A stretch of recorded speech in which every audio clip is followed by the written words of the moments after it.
ठीक है बोलो।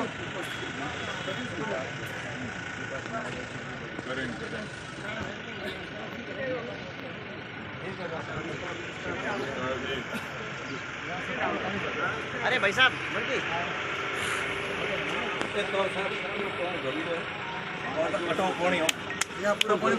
पूरा कम से कम 4-5 फुट पूरा इधर बस्ती है आगे आगे आला दुकानें पूरी दो लगा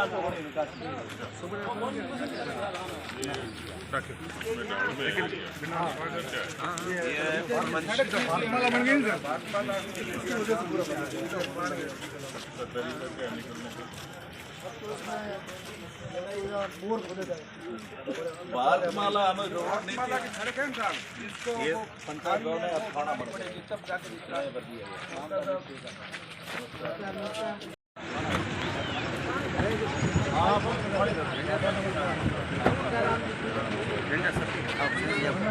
जय श्री राम।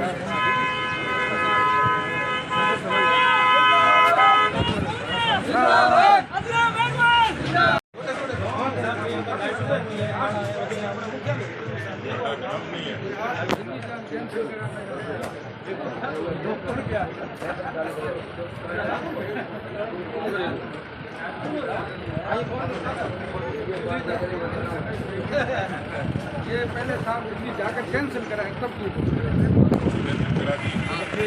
एयरपोर्ट था ये बन रहा था तो उन्होंने वहाँ जाकर के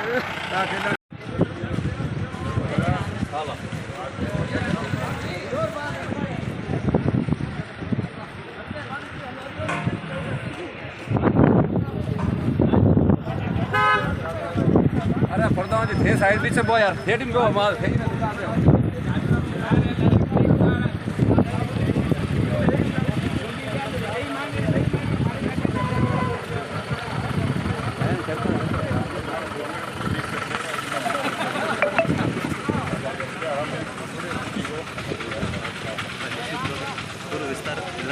अच्छा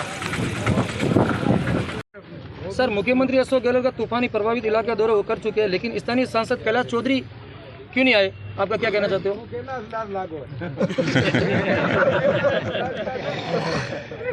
ऐसा है कि सरकार की तरफ से वो आ गए, पार्टी की तरफ से मैं आया हूँ और इसलिए इतनी दूर से चल के आया हूँ क्योंकि ये समस्या तात्कालिक नहीं है, स्थायी है और इसका स्थायी समाधान भी चाहिए।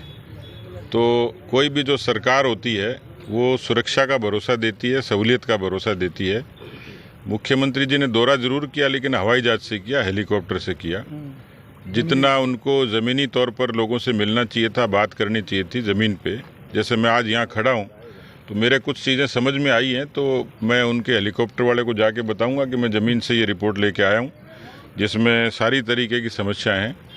इन समस्याओं को ठीक तरीके से रखा जाना चाहिए और जब आपदा आती है, हमारे यहाँ एक कहावत है कि सांप निकल गया और लाठी पीट रहे हैं, तो आपदा से पहले जो सरकार की प्रशासन की तैयारी होनी चाहिए। साइक्लोन का पहले से अलर्ट था, आजकल जो रिमोट सेंसिंग है उतनी डेवलप होगी कि पता लग जाता है तूफान कहाँ आएगा, पानी कहाँ बरसेगा। तो इस बात के लिए पहले से तैयारी होनी चाहिए थी। कई जगह, मैं यहाँ का तो मुझे पता नहीं, लेकिन काफ़ी जगह जान माल का नुकसान हुआ है, मवेशियों का हुआ है, सामान का हुआ है, रसद और भोजन की दो लोगों को दिक्कत हुई है।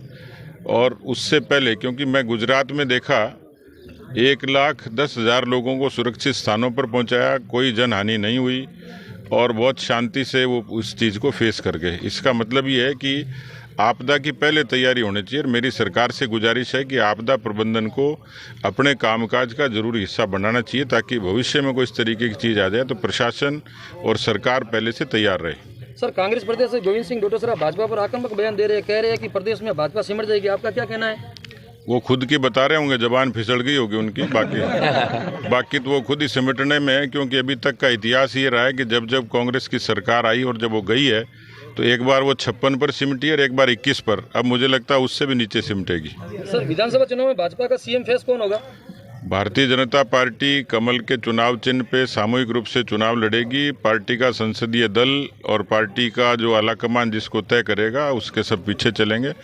अभी हमारी कोशिश है कि जिस सरकार ने किसानों से कर्जा माफ़ी का वादा खिलाफी की, बेरोजगारों से रोजगार के नाम पर ठगी की, 78% बेरोजगारी है, कानून व्यवस्था खत्म है, 9 लाख से ज़्यादा मुकदमे दर्ज हो गए, तो ऐसी सरकार के खिलाफ जो जितनी जल्दी सत्ता से बाहर चली जाए, हमारी कोशिश है कि कांग्रेस सत्ता से बाहर आए। भारतीय जनता पार्टी जब जब शासन में रही है, चाहे भैरव सिंह जी की सरकार हो, चाहे वसुंधरा जी की, यहाँ लोक कल्याण के खूब सारे काम हुए हैं। तो मुझे लगता है कि डबल इंजन की सरकार राजस्थान को जरूरत है, ताकि राजस्थान में विकास के और काम हो। अभी सर जयपुर में भाजपा सांसद किरोड़ी लाल मीणा को उनके धरना स्थल पर गिरफ्तार किया गया है।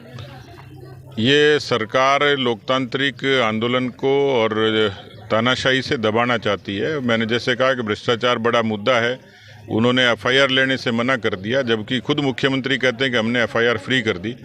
तो ऐसे मामलों में इस तरीके का जो कृत्य है वो निंदनीय है। सर आपको प्रदेशाध्यक्ष से हटाया क्यों पद से? मेरा कार्यकाल पूरा हो गया था, 3 वर्ष का कार्यकाल होता है, 3.5 वर्ष मुझे पार्टी ने अवसर दिया और उसके बाद दूसरे कार्यकर्ता को अवसर दिया, उसके बाद कभी तीसरे को देंगे, चौथे को देंगे। पार्टी का जो चरित्र है वो संगठन की विचारधारा के आधार पर काम करने की है, इसलिए हम सब लोग मिलकर काम करते हैं। मेरी भूमिका बदली पार्टी ने, उस भूमिका के साथ मुझे न्याय करना है और हम सब लोगों को मिलकर एकजुट होकर राजस्थान में संगठित तरीके से जनता की आवाज़ बनना है। सर आखिरी सवाल, सर भाजपा प्रदेश सीपी जोशी का बाड़मेर दौरा कैंसिल क्यों हुआ? उनको किसी जरूरी काम से दिल्ली जाना पड़ गया था पार्टी के कोई महत्वपूर्ण बैठक में, और इसी वजह से मैं यहाँ आया हूँ।